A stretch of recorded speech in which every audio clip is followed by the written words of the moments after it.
సంకల్ప Deeksha mentorship with test series. యాక్చువల్గా ఇది మనం స్టార్ట్ చేసి నెల రోజులు అయింది. కరెక్ట్గా ఆగస్టు 15న స్టార్ట్ చేసాం.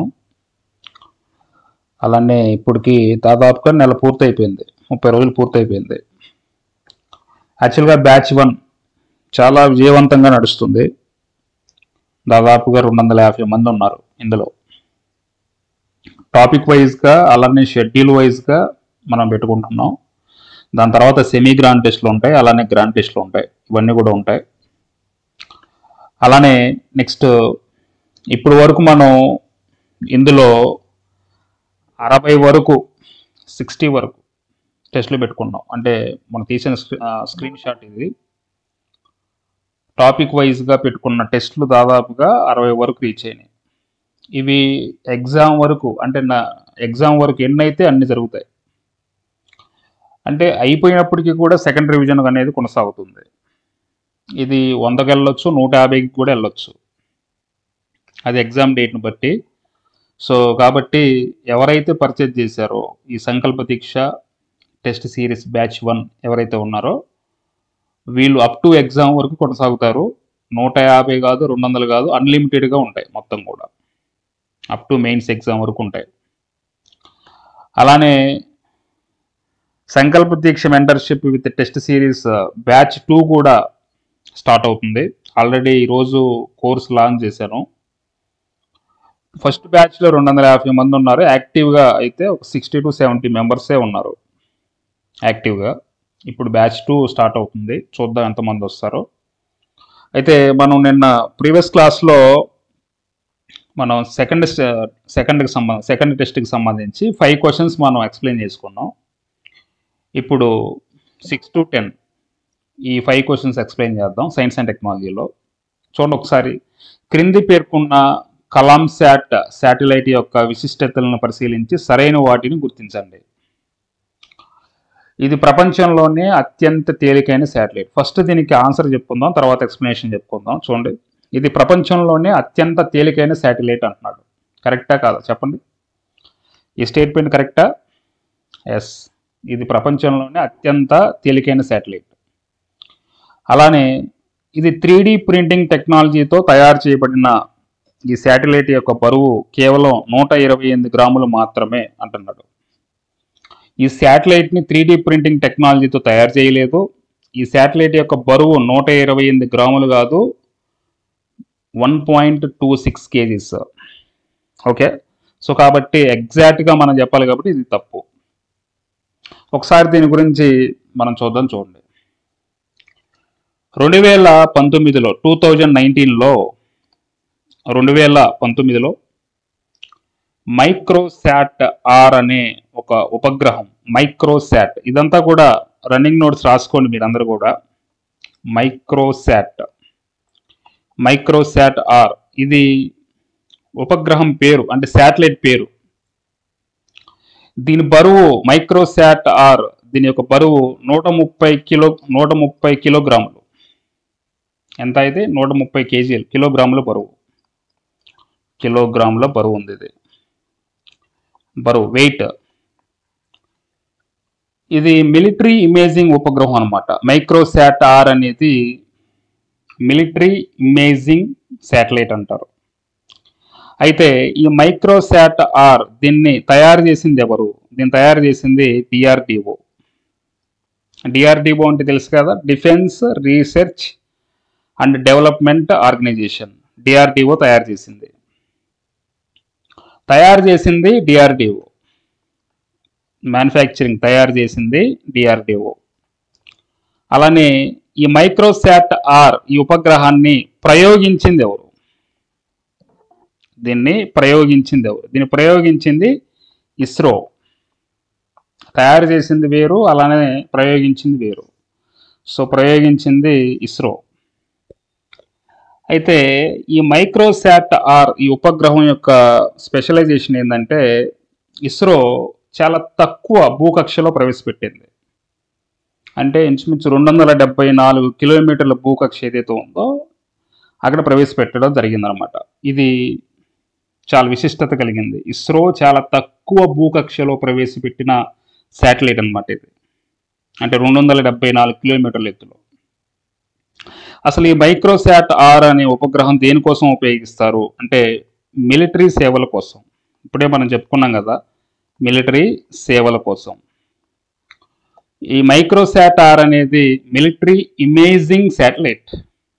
ఓకే, తర్వాత నెక్స్ట్ ఇదే 2019లో కలాం శాట్ అనే ఉపగ్రహం కూడా తయారైంది. కలాం శాట్ అబ్దుల్ కలాం పేరు మీదుగా తయారు చేయబడింది ఇది కలాం శాట్. ఈ ఉపగ్రహం యొక్క బరువు, శాటిలైట్ యొక్క వెయిట్ కేవలం 1.26 కేజీలు అంతే. అంటే మీన్స్ 1.26 కేజీలు అంతే. అయితే ఈ కలాం శాట్ ఉపగ్రహాన్ని తయారు చేసింది ఎవరు? దీన్ని తయారు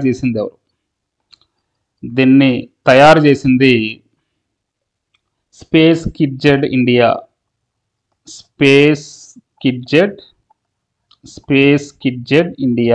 అనే ఒక కంపెనీ.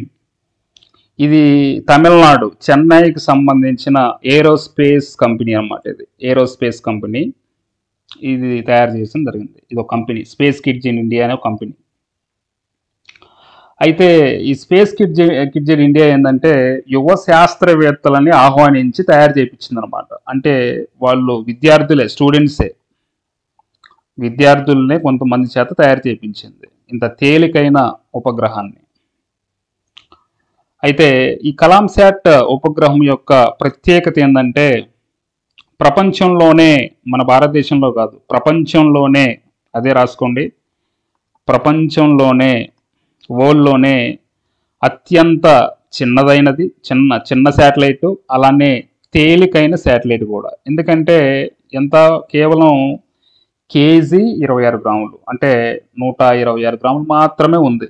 1.26 కేజీస్ మాత్రమే ఉంది. కాబట్టి అత్యంత చిన్న మరియు తేలికైన కమ్యూనికేషన్ ఉపగ్రహం ఇది, గుర్తుపెట్టుకోండి.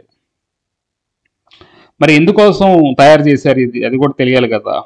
ఎందుకోసం తయారు చేశారంటే విద్యారంగంలో ఇక్కడ రాసుకోండి, విద్యారంగంలో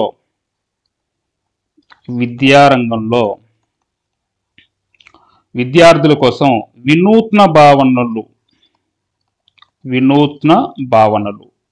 భావనలు అంటే ఇన్నోవేటివ్ కాన్సెప్ట్స్ రూపొందించడానికి దీన్ని తయారు చేయడం జరిగింది. ఓకే, ఇప్పుడు ఎన్ని ఉపగ్రహాల గురించి చెప్పాను మీకు చెప్పండి. ఎన్ని ఉపగ్రహాల గురించి చెప్పాను? 2 ఉపగ్రహాల గురించి చెప్పాను. ఓకే, 2 ఉపగ్రహాలు ఏమేంటి అవి? మైక్రోశాట్ ఆర్ అంటే ఎన్ని? 130 కిలోగ్రాములు, 130 కేజీలు. అలానే నెక్స్ట్ కలాం శాట్ 1.26 అంటే 126 గ్రాములు, లేదా 1.26 కేజీ ఏదైనా అనుకోవచ్చు, లేకపోతే 126 గ్రాములు. చాలా తేలికైంది. ఈ రెండింటి గురించి చెప్పాను. ఈ రెండింటి గురించి ఎందుకు చెప్పానంటే మనకి ఎగ్జామ్లో ఒకటే కదా, మీకు ప్రశ్న ఒకటే కదా, 2 ఎందుకు చెప్పాను చెప్పండి? 2 ఎందుకు చెప్పాను చెప్పండి? ఇప్పుడు మనం చెప్పుకున్న మైక్రోశాట్ ఆర్, అలానే కలాం శాట్ ఈ 2 కూడా 2019లో ఈ 2 ఉపగ్రహాలని ఇస్రో ప్రయోగించింది. ఇస్రో పిఎస్ఎల్వి C-44 రాకెట్ వాహన నౌక ద్వారా ప్రయోగించింది. అది ఆ 2 అడగవచ్చు ప్రశ్నలో, కానీ ఒకదాని గురించే అడగడం జరిగింది. ఇస్రో పిఎస్ఎల్వి C-44 రాకెట్ వాహన నౌక ద్వారా ప్రయోగించింది. సో కాబట్టి మోస్ట్ ఇంపార్టెంట్, అడగదగిన విషయం. కాబట్టి గుర్తుపెట్టుకోండి. ఇక్కడ 128 గ్రాములు అన్నాను. యాక్చువల్గా ఎన్ని గ్రాములు శాట్ ఇది కలాం శాట్ అనేది ఎన్ని గ్రాములు? 126 గ్రాములే. అలానే ఇది 3D ప్రింటింగ్ టెక్నాలజీయా కాదు. కాబట్టి అందుకే తప్పు. ఓకేనా? ఇది తర్వాత నెక్స్ట్ మైక్రోశాట్ 6 అలానే కలాం శాటిలైట్, ఈ రెండింటిని ఏ వాహన నౌక ద్వారా ప్రయోగించడం జరిగింది చెప్పండి? ఏ వాహన నౌక ద్వారా ప్రయోగించడం జరిగింది? అందరూ కూడా చెప్పాలి. PSLV C-44. అలానే ప్రయోగించింది ఎవరు? ఇస్రో. మరి తయారు చేసింది ఎవరు? తయారు చేసింది వేరు. దీన్నేమో డిఆర్డిఓ తయారు చేసింది. దేనికోసం? మిలిటరీ సేవల కోసం. దీన్నేమో ఎవరు తయారు చేశారు? కలాం శాటిలైట్ని స్పేస్ కిడ్జెట్ ఇండియా అనే ఒక సంస్థ తయారు చేసింది, చెన్నైకి సంబంధించిన సంస్థ. ఓకేనా? దీన్ని ప్రయోగించింది ఎవరు? మరి కలాం శాట్ని ప్రయోగించింది ఎవరు? ఇస్రో. అంటే రెండింటిని ప్రయోగించింది ఇస్రోనే. ఏ వాహన నౌక ద్వారా అనేది ఇంపార్టెంట్, చాలాసార్లు అడిగాడు, అడుగుతాడు కూడా. ఓకే, తర్వాత నెక్స్ట్ క్వశ్చన్ చూడండి. నెక్స్ట్ CRISPR CAS9 టెక్నాలజీ గురించిన ఈ క్రింది స్టేట్మెంట్లని పరిశీలించి సరైన వాటిని గుర్తించండి. ఫస్ట్ స్టేట్మెంట్లు చదువుదాం, చూడండి ఒకసారి. ఈ టెక్నాలజీ శరీరంలోని జీన్స్ని సవరించడానికి ఉపయోగించబడుతుంది. ఇది కరెక్టే. అలానే రెండవది చూడండి. ఈ టెక్నాలజీలో చేసిన పరిశోధనలకు గాను జెన్నిఫర్ మరియు ఎమాన్యుయల్కి 2020లో కెమిస్ట్రీ విభాగంలో నోబెల్ పురస్కారం లభించింది. ఇది కూడా కరెక్టే. కాబట్టి 1, 2 సరైనవి. అయితే ఇప్పుడు దీని గురించి చూద్దాం ఒకసారి. దీని గురించి చూద్దాం, చూడండి. ఫస్ట్ ఈ టెక్నాలజీ పేరేంటి? CRISPR. దీని అబ్రివేషన్ నేర్చుకోవాలి. ఫస్ట్ ఆఫ్ ఆల్ అబ్రివేషన్ నేర్చుకోవాలి. C అంటే క్లస్టర్డ్. అలానే నెక్స్ట్ R అంటే రెగ్యులర్లీ. అలానే I అంటే ఇంటర్స్పేస్డ్.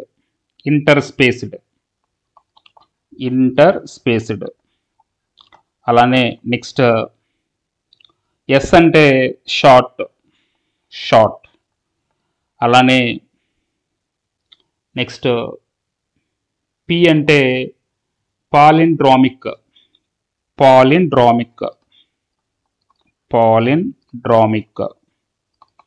అలానే R అంటే రిపీట్స్.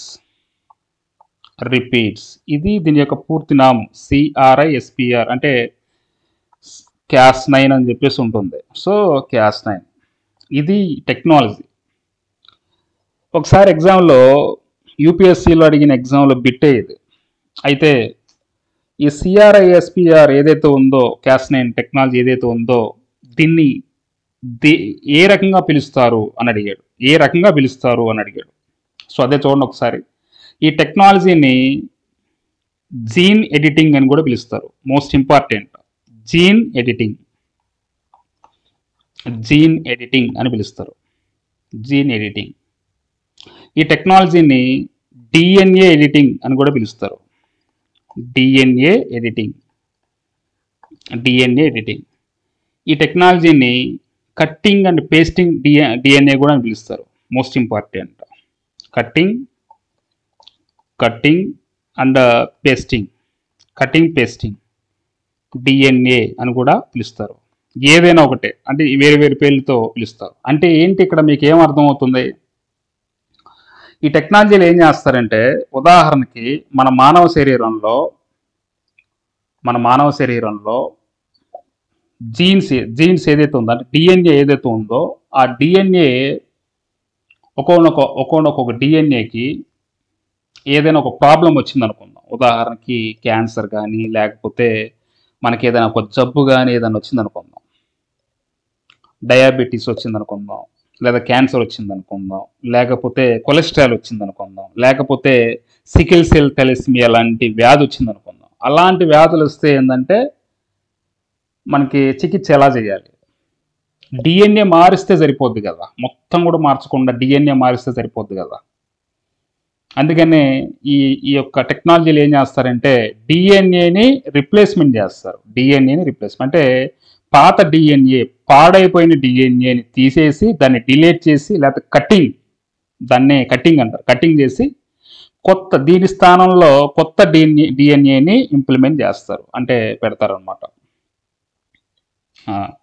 ఇంజెక్ట్ చేస్తారు. అంటే ఒక ప్రోగ్రామబుల్ జీన్ ఎడిటింగ్ టెక్నాలజీ వ్యవస్థ అనమాట ఇది. అంటే పూర్తి స్థాయిలో మనకి డిఎన్ఏ అనేది మారుస్తారు. డిఎన్ఏని కత్తిరించడం అంటే ఎడిటింగ్ చేయడం, ఆ డిఎన్ఏ స్థానంలో ఆరోగ్యవంతమైన డిఎన్ఏని అతికించడం, ఇట్లాంటివి చేయడం వల్ల ఏంటంటే మనకు వ్యాధి అనేది నయమైపోతుంది. అందుకనే అంటే డిఎన్ఏ మార్చడం అంతే. అందుకని దీని ద్వారా ఏం చేసుకోవచ్చు, దీని ద్వారా ఏం చేసుకోవచ్చు చెప్పండి ఒకసారి. ఈ టెక్నాలజీ ద్వారా ముఖ్యంగా దేనికి వాడుతున్నారు బాగా అంటే, జన్యువులు వ్యాధులను కలిగిస్తాయి కదా, అలాంటి వ్యాధులను కలిగించే జన్యువులు లేదా డిఎన్ఏల్ని వాటిని పక్కకు తీసి పెట్టేసి, ఓకేనా, కొత్త డిఎన్ఏల్ని ఇంప్లిమెంట్ చేస్తే లేకపోతే ఇంజెక్ట్ చేస్తే అప్పుడు మనం ఆరోగ్యవంతంగా తయారవుతాం అంతే. అంటే దీనివల్ల క్యాన్సర్ లాంటి వ్యాధుల్ని నయం చేయొచ్చు. అలానే డయాబెటీస్ యాక్చువల్గా మనకి 2 రకాలుగా వస్తుంది. డయాబెటీస్ చక్కెర వ్యాధి. ఇప్పుడు మన ముత్తాతల నుంచి కూడా సంక్రమించవచ్చు, ఎందుకంటే అది జీన్స్ వల్ల రావచ్చు. ఇప్పుడు మీ తాతకు షుగర్ ఉందంటే, మీ నాన్నకు షుగర్ ఉందంటే నీకు కూడా ఒకవేళ రావచ్చు. అలానే ఆరోగ్యపరంగా ఇన్సులిన్ వల్ల కూడా రావచ్చు, అంటే జన్యుపరంగా వస్తుంది అనమాట మొత్తంగా కూడా. అంటే అలాంటి జన్యుని మనం రిప్లేస్మెంట్ చేస్తే.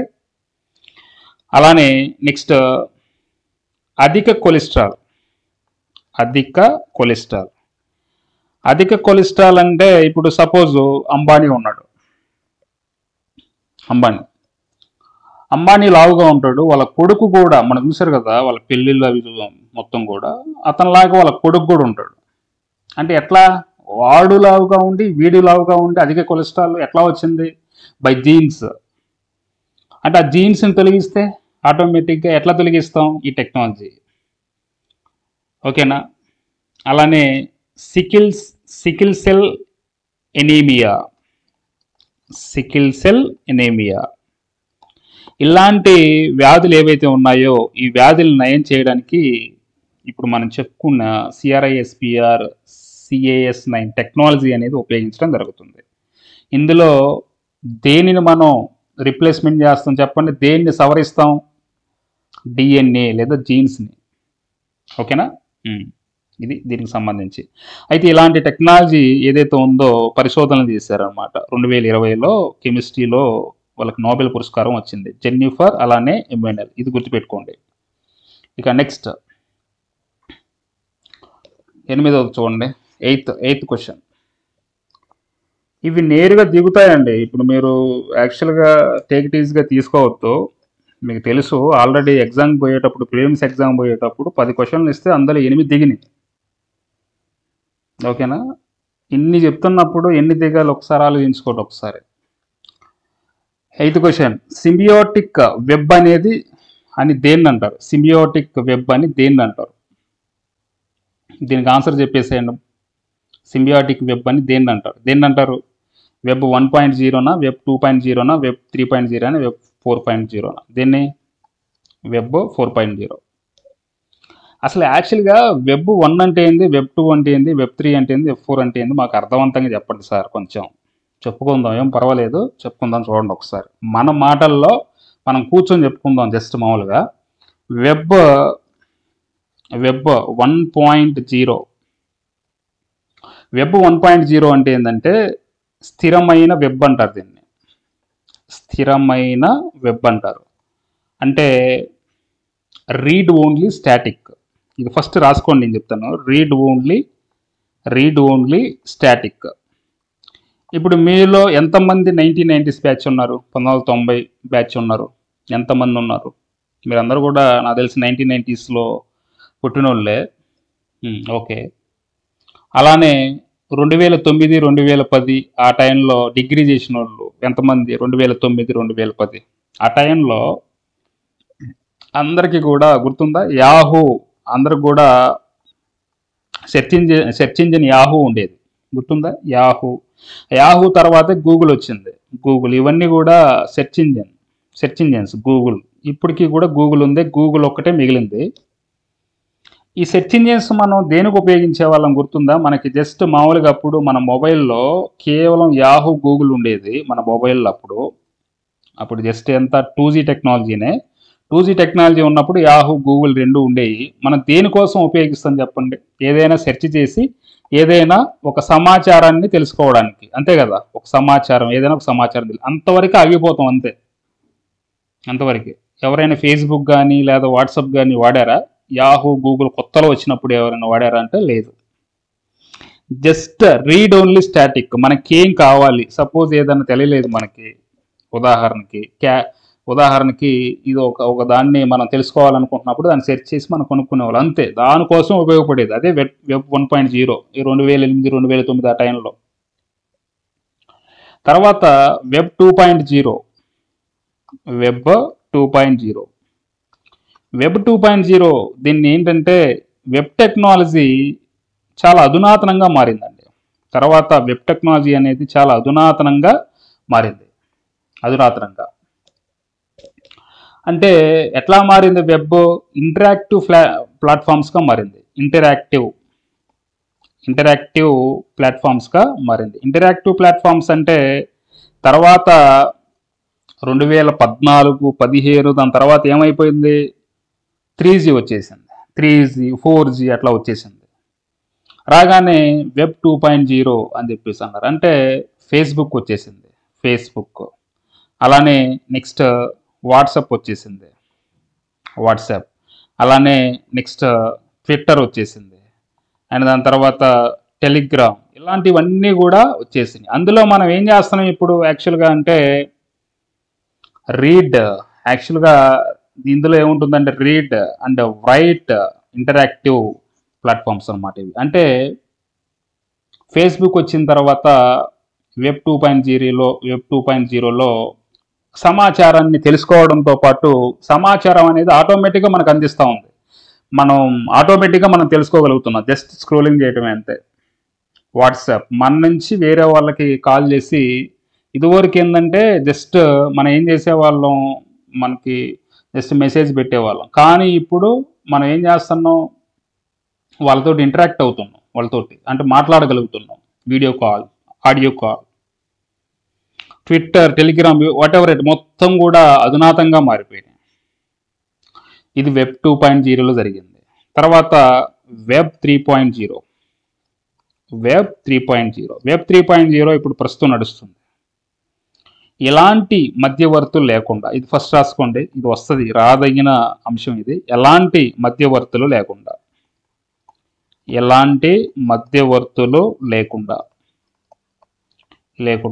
ప్రతిచర్యలు ఉంటాయి. ఇందులో ప్రతిచర్యలు ఉంటాయి, లావాదేవీలు జరుపుతూ ఉంటారు. అంటే ఉదాహరణకి ఏం చెప్పొచ్చు చెప్పండి? ఎలాంటి మధ్యవర్తులు లేకుండా లావాదేవీలు జరిగితే ఏంటి దానికి?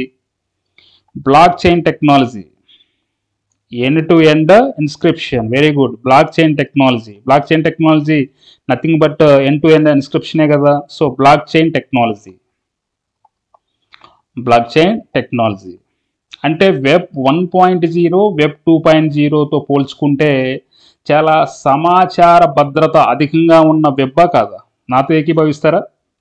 వెబ్ 1.0 వెబ్ 2.0తో పోల్చుకుంటే భద్రత పరంగా, సమాచారంలో భద్రత పరంగా చాలా అధికంగా ఉంటుంది. ఓకేనా? అంటే ఇక్కడ రీడ్, అలానే రైట్తో పాటు ట్రస్ట్ వెరిఫిబుల్ కూడా ఉంది. అంటే చాలా భద్రతాపరంగా సమాచార భద్రత అనేది అధికంగా ఉంటుంది. బ్లాక్ చైన్ టెక్నాలజీ అంటే ఎలాంటి మధ్యవర్తులు ఉండరు. ఓకేనా? సో ఇది వెబ్ 3.0 గుర్తుపెట్టుకోండి. ఇక తర్వాత వెబ్ 4.0. ఇప్పుడే మనం దానిలోకి చిన్నగా అడుగు పెడుతున్నాం. వెబ్ 4.0 ఈరోజు యాక్చువల్గా ఎంతమంది పేపర్ చూశారు ఈరోజు చెప్పండి? Web 4.0 symbiotic web. అందరు కూడా చూసారా? న్యూస్ పేపర్ చూసారా? Symbiotic web. సింబియోటిక్ వెబ్ దీన్ని అనేది సింబియోటిక్ వెబ్ అనమాట. అంటే మానవులకి యంత్రాలకి మధ్య సహజీవనం కొనసాగుతుంది. మానవులకి అలానే యంత్రాలకి మధ్య సహజీవనం కొనసాగుతుంది. సహజీవనం అంటే రెండు కూడా మనము యంత్రం రెండు కూడా అతుకు పుతుకులాగా ఉంటాం. మొత్తం అతుకు పుతుకులు అంటే ఉదాహరణకి ఈరోజు మీరు పేపర్లో చూస్తుంటారు, మన సినిమాల్లో చూసాం. సినిమాల్లో లాగానే సేమ్ ఇప్పుడు రియల్గా అదే సాగుతుంది.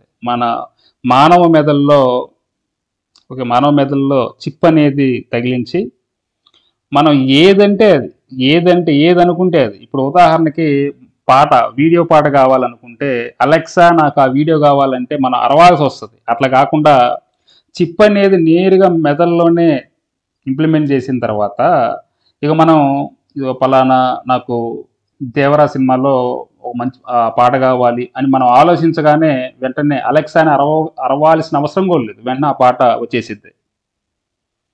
అలాంటి మానవులకి యంత్రాలకి మధ్య సహజీవన వెబ్ 4.0 సింబియోటిక్ వెబ్ అనమాట. అది ఈరోజు పేపర్లో పడింది, చదవండి.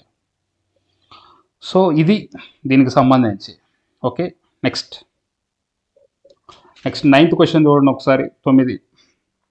డిఫెన్స్ రంగం మరియు కీలకమైన మౌలిక సదుపాయాలపై పెరుగుతున్న సైబర్ మరియు మాల్వేర్ దాడులను దృష్టిలో పెట్టుకొని విండోస్ ఓఎస్ని భర్తీ చేయడానికి డిఫెన్స్ మంత్రిత్వ శాఖ తీసుకొచ్చిన ఓఎస్ పేరేంటి? ఇది నాకు తెలిసి 99.99% దీని నుంచి ప్రశ్న పడవచ్చు. 75 ప్రశ్నలు కదా మొత్తం కూడా, దానిలో ఒక ప్రశ్న ఇది ఉండొచ్చు. 2000 మాయా ఓఎస్ 2023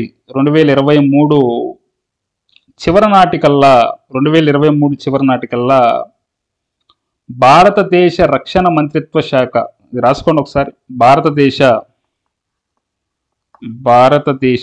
రక్షణ మంత్రిత్వ శాఖ ఇది ఏం చేసిందంటే 2023 చివరి ఏడాది నాటికి, అంటే యాక్చువల్గా 2023 ఆగస్టులో ఈ నిర్ణయం తీసుకుందనమాట. అది ఏమనుకుందంటే అప్పుడు 2023 చివరి నాటికి మైక్రోసాఫ్ట్ ఓఎస్ అంటే విండోస్ ఓఎస్ దాని స్థానంలో మాయా ఓఎస్ అనే ఒక స్వదేశీ అభివృద్ధి చెందిన ఆపరేటింగ్ సిస్టమ్ ఓఎస్ని ఇన్స్టాల్ చేయాలని అనుకుంది. ఇది తయారు చేసింది భారత రక్షణ మంత్రిత్వ శాఖనే. ఇలా చేయడం వల్ల ఏంటంటే యాక్చువల్గా మైక్రోసాఫ్ట్ ఓఎస్ అంటే ఎవరిది? అమెరికా వాళ్ళది. ఓకేనా? సో ఇప్పుడు మొత్తం కూడా మన సిస్టమ్స్ మొత్తం కూడా ఏం చేస్తున్నామో మొత్తం కూడా వాళ్ళ చేతుల్లో ఉంటాయి. మొత్తం కూడా అంటే ఓఎస్ఏ మొత్తం కంప్యూటర్ని ఆక్రమించుకుంటుంది కాబట్టి సో వాళ్ళ చేతుల్లో ఉంటుంది. అట్లా కాకుండా మనకంటూ సొంతంగా మన రక్షణ శాఖలో రక్షణ మంత్రిత్వ శాఖ ఏదైతే నిర్ణయాలు తీసుకుంటుందో అది మొత్తం కూడా మన దగ్గరే ఉండాలి, వేరే దేశాలకు పోకూడదు, అలా వెళ్ళకూడదు. ఏం చేస్తున్నాయి చాలా దేశాలు ఏం చేస్తున్నాయి, ఒక మాల్వేర్ కానీ లేకపోతే ఒక సైబర్ అటాక్స్ చేసి మనం ఏం చేస్తున్నాం, మన యొక్క వ్యూహ రచనలు ఏంటి, ఇవన్నీ కూడా సీక్రెట్గా తెలుసుకుంటున్నాయి. కాబట్టి భారతదేశ రక్షణ మంత్రిత్వ శాఖ ఏం చేసిందంటే విండోస్ ఓఎస్ ఏదైతే ఉందో దాని ప్లేస్లో మనమే ఒక ఓఎస్ని తయారు చేసుకుందాం అని ఒక మాయా ఓఎస్ అని పేరు పెట్టేసి తయారు చేసింది అనమాట. మాల్వేర్ దాడులు చేయని, సైబర్ అటాకులు చేయని మన ఓఎస్ కాబట్టి చాలా సురక్షితంగా ఉంటుంది. అంటే మన కంప్యూటర్స్ మొత్తం కూడా రక్షణ శాఖలో ఉపయోగించే కంప్యూటర్లు కూడా రక్షించుకోవచ్చు అనమాట. సో కాబట్టి పేరు గుర్తుపెట్టుకోండి. తర్వాత నెక్స్ట్ 10th సమర్థ్ అంటే యాక్చువల్గా సమర్థ్ అనేది 2 రకాలుగా ఉందండి. సమర్థ్ అంటే 2 స్కీమ్స్ ఉన్నాయి. Scheme for capacity building in the textile sector, అది కాదు ఇక్కడ అడిగింది. సమర్థ్ అంటే smart advanced manufacturing and rapid transformation hub అనమాట, అది అడిగింది. ఈ స్కీమ్ గురించి కింది స్టేట్మెంట్లను పరిశీలించండి. ఫస్ట్ స్టేట్మెంట్, ఈ స్కీమ్ని మే 2020లో ఎలక్ట్రానిక్స్ అండ్ ఐటీ మంత్రిత్వ శాఖ ఆరంభించింది. సో ఇది సార్ రాంగ్. ఈ స్కీమ్ తయారీదారుల్ని, విక్రేతలని, వినియోగదారుల్ని ఒకే తాటిపైకి తీసుకువచ్చి వారికి 4వ పారిశ్రామిక విప్లవానికి సంబంధించిన టెక్నాలజీల పట్ల అవగాహన కల్పిస్తుంది. ఇది రైట్. సో కాబట్టి 2 మాత్రమే సరైనది. యాక్చువల్గా దీని పూర్తి పేరు ఒకసారి రాసుకోండి, సమర్థ్. ఇది రాసుకోండి, 99 కాదు 100% వస్తుంది. సమర్థ్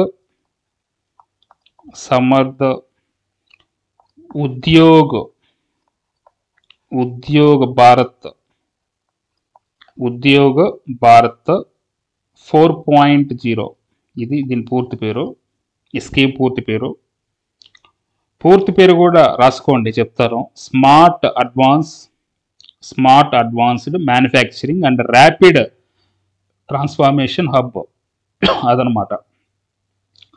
అయితే ఈ స్కీమ్ ఏ మంత్రిత్వ శాఖ కింద ప్రారంభించబడిందంటే భారత ప్రభుత్వ భారీ పరిశ్రమలు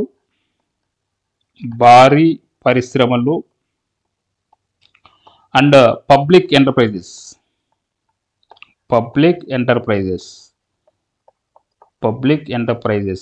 సో ఇది ఈ మంత్రిత్వ శాఖ కింద ప్రారంభించబడింది. అంటే ministry of heavy industries and public enterprises అనమాట ఇంగ్లీష్లో.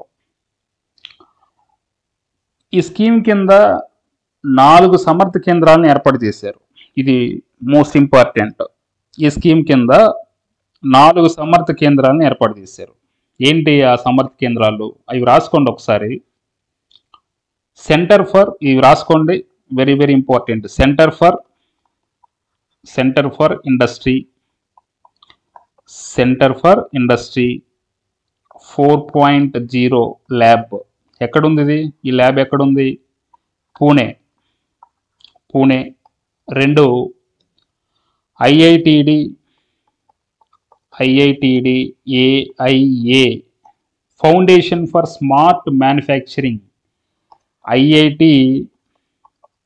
ఐఐటి ఢిల్లీ.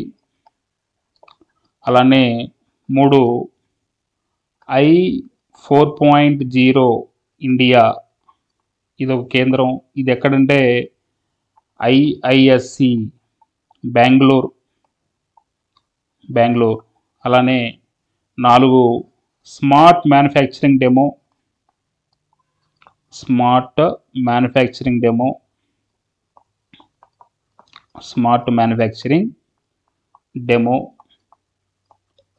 అండ్ డెవలప్మెంట్, ఇది కూడా బెంగళూరు. ఈ 4 ఈ స్కీమ్ ఏదైతే ఉందో సమర్థ్, దీని కింద ఈ కేంద్రాలను ఏర్పాటు చేశారు. 2 బెంగళూరులో ఉన్నాయి, ఒకటి ఢిల్లీలో ఉంది, ఒకటి పూణేలో ఉంది. ఇది మనకి ఎగ్జామ్లో అడుగుతాడనమాట. సో ఇది దీనికి సంబంధించి.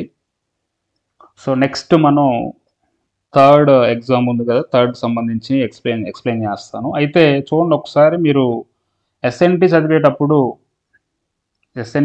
సైన్స్ అండ్ టెక్నాలజీ చదివేటప్పుడు ఎప్పుడైనా గుర్తుపెట్టుకోండి, ఎగ్జామ్లో లైట్గా బేసిక్స్ అండ్ కాన్సెప్ట్స్ అడుగుతాడు కానీ కోర్ పార్ట్ అనేది అడగడు, గుర్తుపెట్టుకోండి. మరీ ఎక్కువగా డెప్త్గా వెళ్ళకండి, రీసెర్చ్ చేసి డెప్త్గా వెళ్ళకండి, అలా అడగడు. బేసిక్స్ అండ్ కాన్సెప్ట్ మాత్రం అడుగుతాడు, అండ్ అప్లికేషన్స్ అడుగుతాడు. ఇదే అడుగుతాడు, అంతకంటే ఎక్కువ వెళ్ళడు. Okay, thank you.